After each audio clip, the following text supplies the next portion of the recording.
Bollywood superstar Salman খানের বিশ্বজুড়ে রয়েছে অনুরাগী। ভাইজানের ভক্তের তালিকায় রয়েছে তাবর তাবর সেলিব্রিটিরাও, যার মধ্যে একজন সাবেক বিশ্ব সুন্দরী সুস্মিতা সেন। সম্প্রতি সুস্মিতা সালমান খান সম্পর্কিত মজার ঘটনা শেয়ার করেছেন। সুস্মিতা সেন জানিয়েছেন তিনি সালমানকে ঠিক কতটা ভালোবাসেন। 1999 সালে বিবি নাম্বার 1 ছবিতে সালমানের সঙ্গে কাজ করেছিলেন সুস্মিতা। খানের প্রতি তার কৈশোর থেকে আলাদা আকর্ষণ ছিল। ম্যানে প্যার কিয়া মুক্তির পর সালমানের প্রতি তার আবেগ আরও বেড়ে যায়।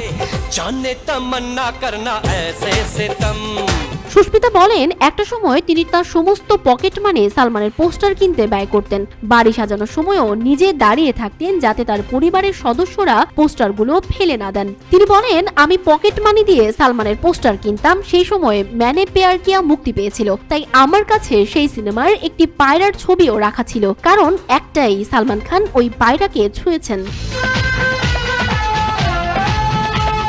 তিনি জানান, এমনকি সুস্মিতার বাবা মাও নাকি তাকে সবসময় ভয় দেখাতেন। হোমওয়ার্ক সময় মতো না হলে তারা পোস্টারগুলো ছিঁড়ে ফেলবেন, তাই তিনি সময় মতো পড়াশোনা ঠিক করে নিতেন। সুস্মিতার কথায়, আমি মানুষটির প্রেমে পড়েছিলাম।